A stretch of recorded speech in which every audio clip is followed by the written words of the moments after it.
Olá, meus amigos, um dia de muita paz para todos nós. Hoje, exatamente 14 de outubro de 2022, estamos nós reunidos para estudarmos o livro Obras Póstumas, de Allan Kardec. E hoje nós iremos iniciar o tema Morte Espiritual.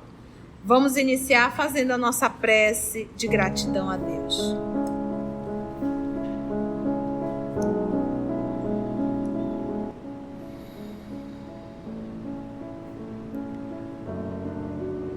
Senhor Jesus, divino amigo, amor de nossa vida, nós lhe agradecemos, amor amado, por essa oportunidade ímpar de mais uma vez estarmos aqui, reunidos em teu nome, para estudarmos a obra espírita. Que nessa noite, amado Mestre, em que nos reunimos para estudar, para te agradecer em oração, nós te rogamos, como sempre, a inspiração de que tanto necessitamos para uma melhor compreensão. E ainda uma vez mais, Senhor, nos proteja contra o mal da terra. Nos livre, Senhor, contra o mal que ainda está dentro de nós mesmos. E ajuda-nos, amado Mestre, nos protegendo e nos fortalecendo na luta do dia a dia. É em teu nome que todos nós aqui nos encontramos. E te pedimos, Senhor, o amparo, a assistência, o auxílio e a inspiração de sempre. Que assim seja. Que tema assim interessante, né? Morte espiritual. A questão da morte espiritual é um dos novos princípios que assinalam o progresso da ciência espírita. A maneira por que foi apresentada em certa teoria individual determinou, no primeiro momento, a sua rejeição, porque parecia implicar o aniquilamento, em dado tempo, do eu individual e assimilar as transformações da alma às da matéria, cujos elementos se desagregam para formar novos corpos. Os seres felizes e aperfeiçoados seriam, na realidade, novos seres, o que é inadmissível. A equidade das penas e dos gozos futuros só se evidencia com a perpetuidade dos mesmos seres, ascendendo a escala do progresso e depurando-se pelo trabalho e pelos esforços da própria vontade. Eram estas as consequências que se podiam tirar, a priori, daquela teoria. Entretanto, devemos convir que ela não foi apresentada com a arrogância de um orgulhoso que pretendesse impor o seu sistema.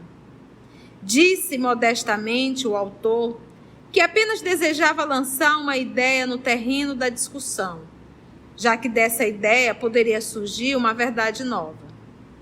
Segundo nossos eminentes guias espirituais, ele teria pecado menos quanto ao fundo do que quanto à forma, que se prestou a uma falsa interpretação. Foi isso que nos levou a estudar seriamente a questão, e é o que tentaremos fazer, baseando-nos na observação dos fatos que ressaltam da situação do espírito em duas épocas, para eles de grande importância, a da sua descida à vida corpórea e ao de seu regresso à vida espiritual. Lembrando que nós estamos falando de uma morte espiritual. Então, a partir desse momento, Kardec vai fazer a análise do texto desse irmão, que nós não sabemos quem foi. Por ocasião da morte corpórea, o espírito entra em perturbação e perde a consciência de si mesmo, de modo que jamais testemunha o último suspiro do seu corpo. Pouco a pouco, a perturbação se dissipa e o espírito recobra a consciência, como um homem que desperta de profundo sono. Sua primeira sensação é a de estar livre do fardo carnal. Segue-se ao espanto ao perceber o novo meio em que se encontra. Acha-se na situação de um homem a quem se cloroformiza para uma amputação e que, ainda adormecido, é levado para outro lugar. Ao acordar, ele se sente livre do membro que o fazia sofrer. Muitas vezes ele o procura, surpreendido de não mais o possuir.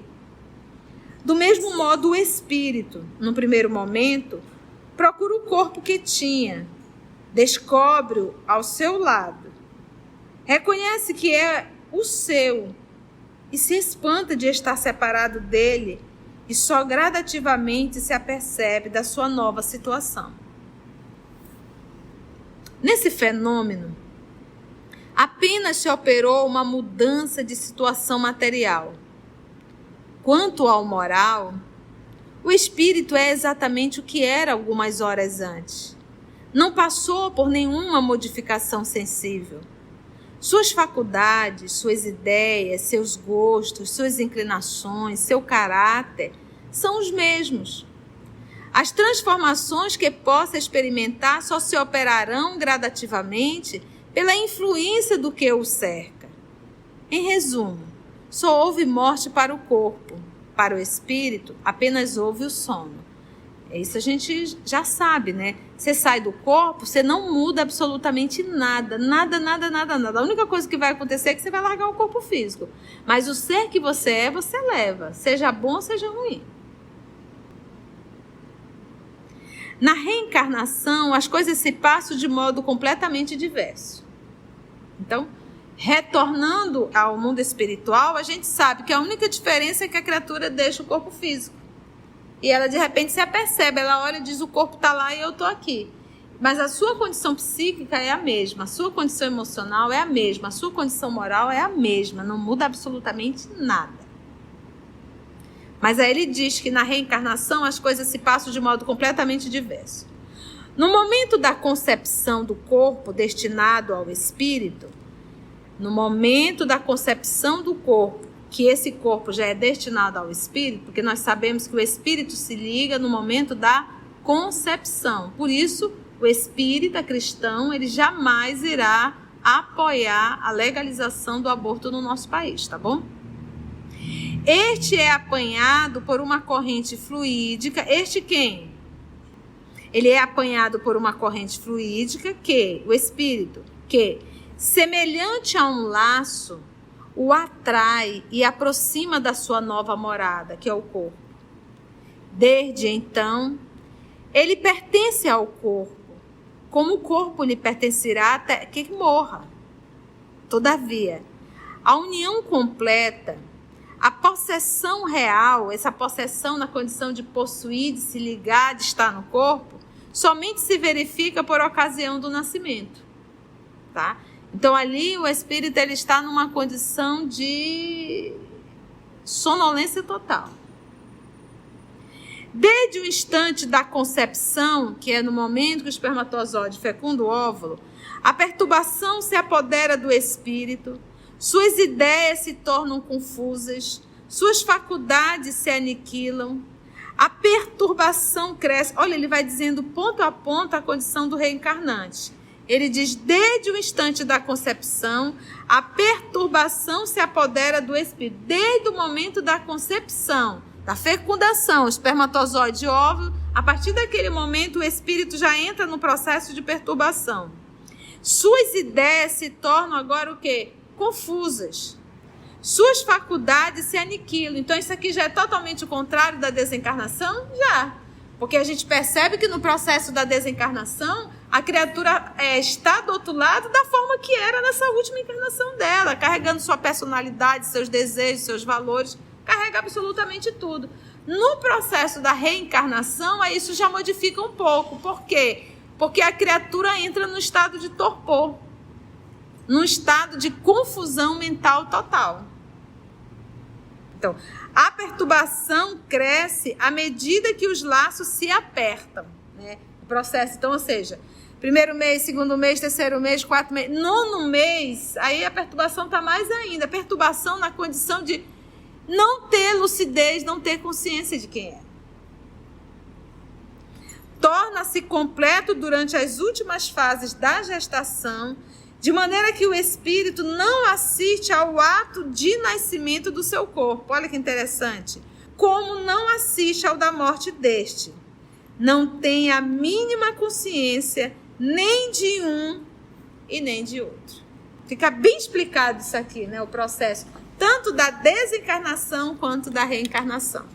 À medida que a gente vai amadurecendo um pouquinho, a gente percebe que o pavor da morte é, na verdade, o pavor de encontrar-se com a própria consciência, né? Porque a gente sabe que a desencarnação é o momento do acerto de conta final, né? Porque quando a gente reencarna, a gente traz os nossos compromissos. E nem sempre a gente cumpre esses compromissos, né? Então, ao desencarnar, quanto mais pavor da morte, isso mostra a consciência de culpa realmente que nós trazemos. A morte física, a gente toda noite morre. Quem nunca aqui deu uma desmaiada, né? Quem deu uma desmaiada tem noção um pouco. Você apagou. Você só toma consciência quando você volta novamente ao corpo. Então, essa acordada depois da desmaiada, né, vamos dizer assim, depois dessa morte física, é no mundo espiritual. E aí a gente vai se deparar que a gente já não está mais com o corpo, que as pessoas não estão mais nos ouvindo, a gente já se depara com outras pessoas, a gente já se depara talvez com outro ambiente, seja um hospital, seja um ambiente agradável, seja até mesmo um lugar extremamente desagradável. A gente começa a ouvir as pessoas que nos agradecem, a gente começa a ouvir as pessoas que carregam ódio, que nos perseguem, aquelas pessoas que nós arrumamos inimizade. Então, tudo isso a gente vai se deparar quando sair do corpo físico, não é verdade? Se a pessoa está em paz com a consciência, se ela está fazendo, ela não tem por que temer nenhum cão, nenhum capeta, nenhum fogo do inferno, nem absolutamente nada, porque ela sabe do esforço que ela está fazendo. Então, até mesmo para eu ter medo do inferno, do capeta, é porque no fundo eu sei que boa peça eu não fui, entendeu? E a gente sabe que o inferno, ele existe. Isso é um fato. Agora, muito pior do que pintado pela igreja na Idade Média. Muito pior. É verdade? Porque a gente sabe hoje que o inferno, ele não é uma situação externa, ele é uma situação o quê? Interna, não é verdade? Que a lei de Deus está gravada onde? Na consciência. E ele vai novamente aqui. A partir do momento em que a criança respira, a perturbação começa a dissipar-se e as ideias voltam pouco a pouco ao nascimento, mas em condições diferentes das que se verificam por ocasião da morte do corpo. Porque da morte do corpo, ele está ali, mas ele se recorda de quem é, o que fez, tudo, né? No ato da reencarnação, as faculdades do espírito não ficam apenas entorpecidas por uma espécie de sono momentâneo, como sucede quando o espírito retorna à vida espiritual. Todas, sem exceção, passam ao estado de latência. A vida corpórea tem por fim desenvolvê-las mediante o exercício, mas nem todas se podem desenvolver simultaneamente, porque o exercício de uma poderia prejudicar o desenvolvimento de outra, ao passo que, por meio do desenvolvimento sucessivo, umas se apoiam nas outras. Convém, pois, que algumas fiquem em repouso, enquanto outras se desenvolvem. É por isso que o espírito, na sua nova existência, pode apresentar-se sob aspecto completamente diferente daquele que tinha na existência precedente, sobretudo se for pouco adiantado. Então, mais claro que isso, né? Mostrando esse passo a passo. A faculdade musical, por exemplo, será mais ativa. Ele conceberá, perceberá e, portanto, fará tudo o que for necessário ao desenvolvimento dessa faculdade. Em outra existência, será a vez da pintura, das ciências exatas, da poesia, etc. Enquanto essas novas faculdades se exercitarem, a da música estará latente, mas conservando o progresso que realizou. Então, ninguém chega para alcançar tudo de uma só vez, mas o que você já alcançou, aquilo fica ali em estado latente. Estará latente, mas conservando o progresso que realizou. Conclui-se daí que quem foi artista numa existência poderá ser um sábio, um estadista ou um estrategista em outra, sendo nulo do ponto de vista artístico e reciprocamente. O estado latente das faculdades na reencarnação explica o esquecimento das existências precedentes, enquanto por ocasião da morte do corpo, achando-se as faculdades em estado de sono pouco durável, a lembrança da vida que acaba de transcorrer é completa ao despertar o espírito na vida espiritual. Então, ele perde alguma coisa? Não. As faculdades que se manifestam naturalmente guardam relação com a posição que o espírito tem de ocupar no mundo e com as provas que haja escolhido. Entretanto, acontece muitas vezes que os preconceitos sociais o desloquem, o que faz que certas pessoas estejam intelectual e moralmente acima e abaixo da posição que ocupam.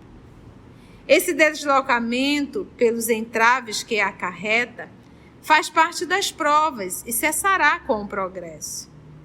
Numa ordem social avançada, tudo se regula de acordo com as regras das leis naturais, e aquele que somente tiver aptidão para fabricar sapatos não será, por direito de nascimento, chamado a governar os povos. Voltemos à criança.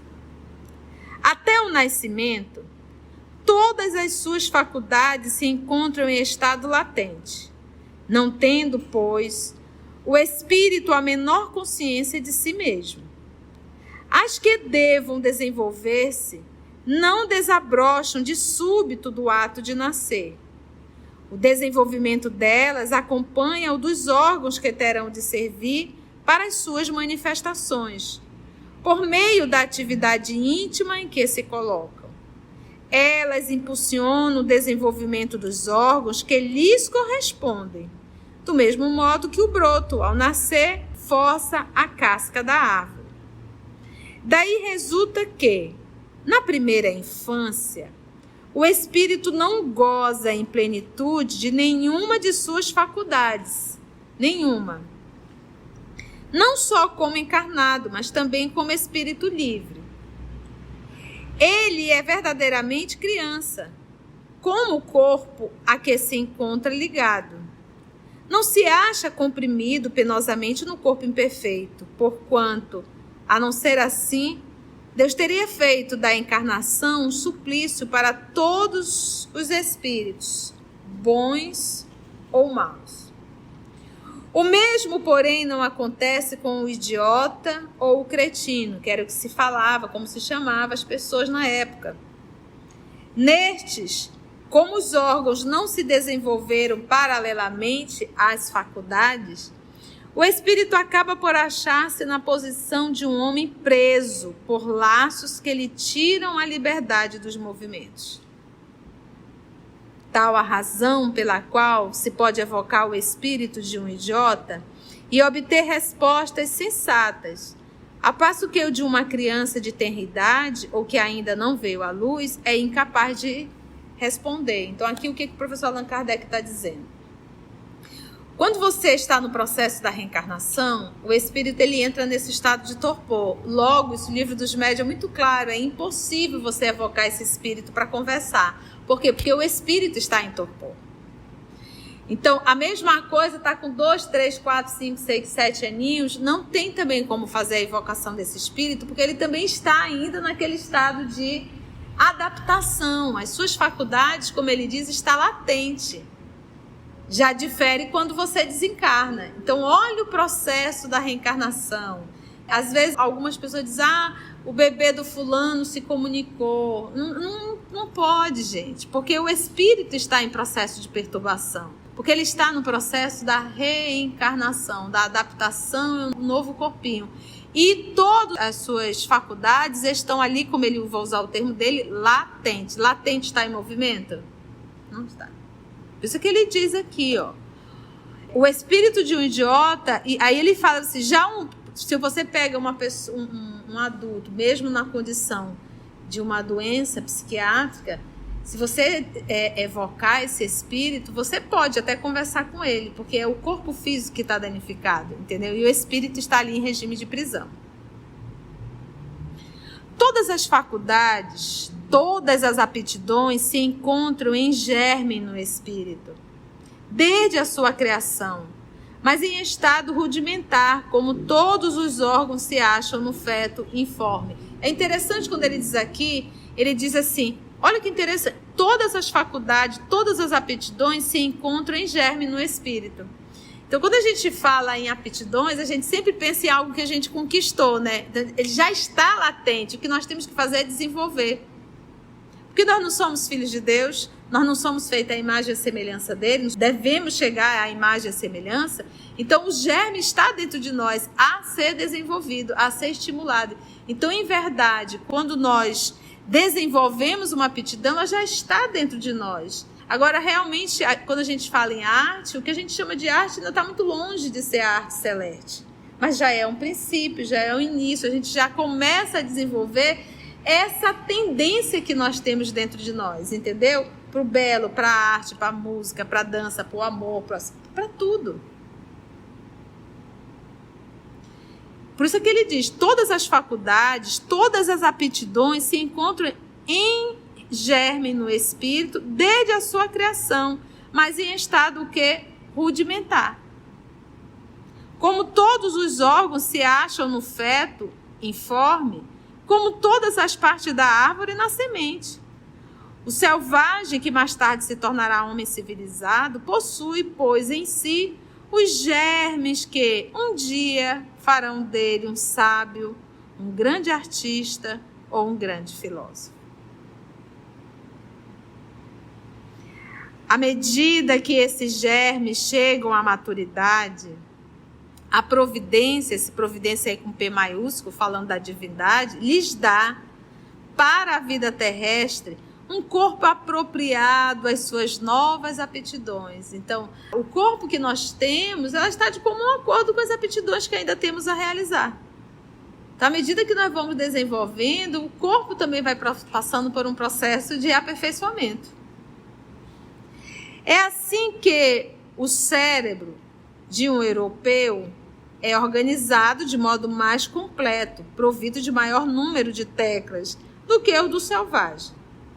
Para a vida espiritual, dá-lhes um corpo fluídico ou perispírito mais sutil e impressionável por novas sensações. À proporção que o espírito se engrandece, a natureza o provê dos instrumentos que lhes são necessários. Então, ele fala da evolução espiritual e também vai falando da evolução física. Então, a nossa condição espiritual ainda é muito primitiva, nós somos muito primitivos ainda. Então, logo temos um corpo também bem primitivo. No sentido de desorganização, de desagregação das partes, de dispersão dos elementos, não há morte, senão para o envoltório material e o envoltório fluídico. Olha que interessante. Mas quanto à alma, ou espírito, esse não pode morrer para progredir, porquanto, de outro modo, perderia a sua individualidade. O que equivaleria ao nada, como eu dissesse, o corpo morre, está no processo, o corpo perispiritual ele passa por mudança, mas o espírito ele não morre, ele não se acaba, ele está sempre ali no processo de crescimento, aperfeiçoamento, o ser espiritual, para progredir. Porquanto, de outro modo, perderia a sua individualidade, o que equivaleria ao nada. No sentido de transformação, regeneração, Pode-se dizer que o espírito morre. Então, no sentido moral, o espírito morre?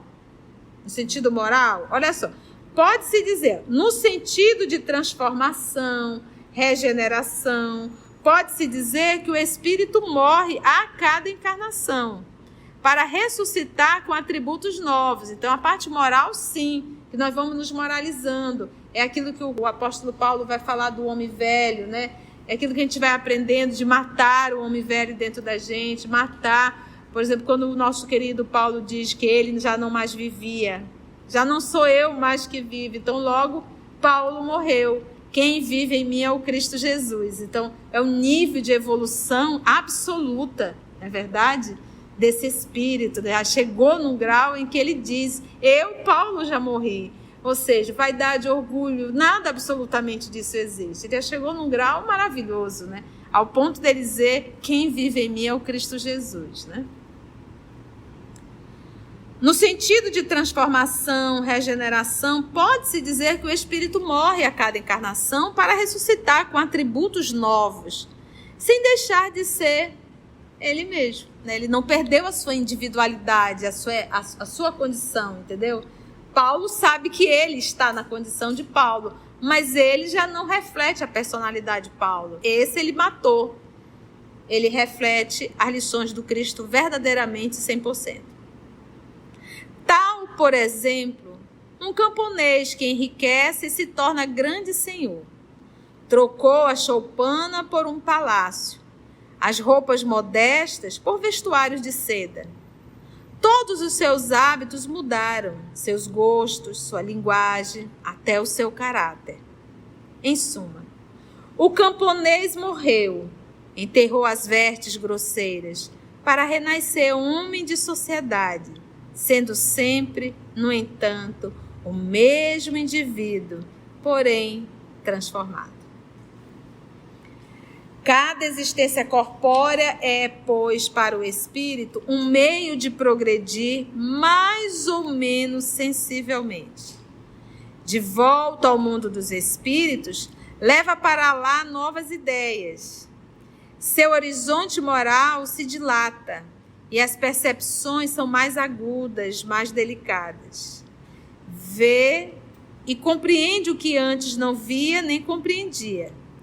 Sua visão que, a princípio, não ia além da última existência que tivera, passa a abranger sucessivamente as suas existências passadas, como um homem que sobe uma montanha e para quem o nevoeiro se vai dissipando, abrange com o olhar um horizonte cada vez mais vasto.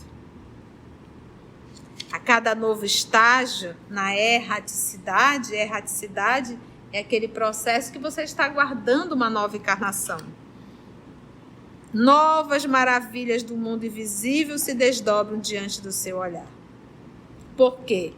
Em cada um desses estágios, um véu se rasga.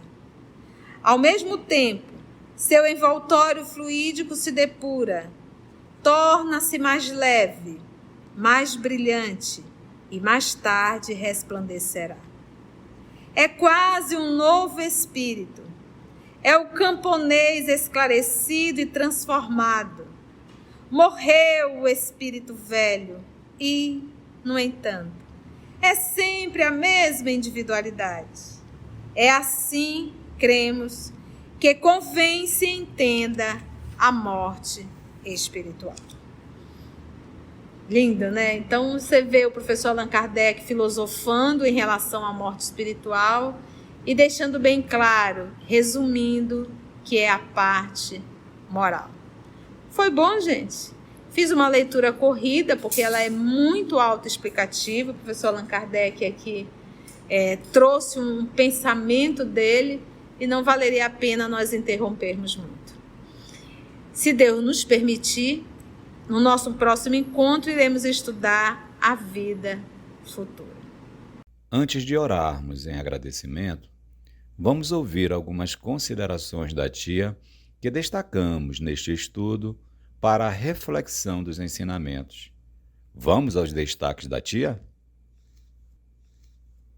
você sai do corpo, você não muda absolutamente nada. A única coisa que vai acontecer é que você vai largar o corpo físico. Mas o ser que você leva, seja bom ou seja ruim. Porque nós sabemos que o espírito se liga no momento da concepção. Por isso, o espírita cristão, ele jamais irá apoiar a legalização do aborto no nosso país, tá bom? Então isso aqui já é totalmente o contrário da desencarnação? Já. Porque a gente percebe que no processo da desencarnação, a criatura está do outro lado da forma que era nessa última encarnação dela, carregando sua personalidade, seus desejos, seus valores, carrega absolutamente tudo. No processo da reencarnação, aí isso já modifica um pouco. Por quê? Porque a criatura entra no estado de torpor, num estado de confusão mental total. O pavor da morte é, na verdade, o pavor de encontrar-se com a própria consciência, né? Porque a gente sabe que a desencarnação é o momento do acerto de conta final, né? Porque quando a gente reencarna, a gente traz os nossos compromissos. E nem sempre a gente cumpre esses compromissos, né? Então, ao desencarnar, quanto mais pavor da morte, isso mostra a consciência de culpa realmente que nós trazemos. A morte física, a gente toda noite morre. Quem nunca aqui deu uma desmaiada, né? Quem deu uma desmaiada tem noção um pouco. Você apagou. Você só toma consciência quando você volta novamente ao corpo. Então, essa acordada depois da desmaiada, né, vamos dizer assim, depois dessa morte física, é no mundo espiritual. E aí a gente vai se deparar que a gente já não está mais com o corpo, que as pessoas não estão mais nos ouvindo, a gente já se depara com outras pessoas, a gente já se depara talvez com outro ambiente, seja um hospital, seja um ambiente agradável, seja até mesmo um lugar extremamente desagradável. A gente começa a ouvir as pessoas que nos agradecem, a gente começa a ouvir as pessoas que carregam ódio, que nos perseguem, aquelas pessoas que nós arrumamos inimizade. Então, tudo isso a gente vai se deparar quando sair do corpo físico, não é verdade? E a gente sabe que o inferno, ele existe. Isso é um fato. Agora, muito pior do que pintado pela igreja na Idade Média. Muito pior, não é verdade? Porque a gente sabe hoje que o inferno, ele não é uma situação externa, ele é uma situação interna, né? Quando você está no processo da reencarnação, o espírito ele entra nesse estado de torpor. Logo, esse livro dos médiuns é muito claro, é impossível você evocar esse espírito para conversar. Por quê? Porque o espírito está em torpor. Então, a mesma coisa está com 2, 3, 4, 5, 6, 7 aninhos, não tem também como fazer a evocação desse espírito, porque ele também está ainda naquele estado de adaptação. As suas faculdades, como ele diz, está latente. Às vezes, algumas pessoas dizem, o bebê do fulano se comunicou. Não pode, gente, porque o espírito está em processo de perturbação. Porque nós não somos filhos de Deus, nós não somos feitos à imagem e à semelhança dele, nós devemos chegar à imagem e à semelhança. Então, o germe está dentro de nós a ser desenvolvido, a ser estimulado. Então, em verdade, quando nós desenvolvemos uma aptidão, ela já está dentro de nós. O corpo que nós temos, ela está de comum acordo com as aptidões que ainda temos a realizar. Então, à medida que nós vamos desenvolvendo, o corpo também vai passando por um processo de aperfeiçoamento. A nossa condição espiritual ainda é muito primitiva, nós somos muito primitivos ainda. Então, logo, temos um corpo também bem primitivo. O corpo morre, está no processo, o corpo perispiritual ele passa por mudança, mas o espírito ele não morre, ele não se acaba, ele está sempre ali no processo de crescimento, aperfeiçoamento, o ser espiritual. Que nós vamos nos moralizando, é aquilo que o apóstolo Paulo vai falar do homem velho, né? É aquilo que a gente vai aprendendo de matar o homem velho dentro da gente, matar, por exemplo, quando o nosso querido Paulo diz que ele já não mais vivia, já não sou eu mais que vive, então logo Paulo morreu. Quem vive em mim é o Cristo Jesus. Então é um nível de evolução absoluta, não é verdade? Desse espírito, né? Chegou num grau em que ele diz, eu, Paulo, já morri. Ou seja, vaidade, orgulho, nada absolutamente disso existe. Ele já chegou num grau maravilhoso, né? Ao ponto dele dizer, quem vive em mim é o Cristo Jesus, né? Assim, concluindo o nosso estudo de hoje e agradecendo o nosso Mestre Jesus por mais este momento de aprendizado, vamos orar? E assim, divino amigo, agradecemos a Deus, nosso Pai, agradecemos aos amigos espirituais aqui presentes. E muito obrigada, amor amado, por mais um encontro, por mais um estudo. Graça te damos, que assim seja.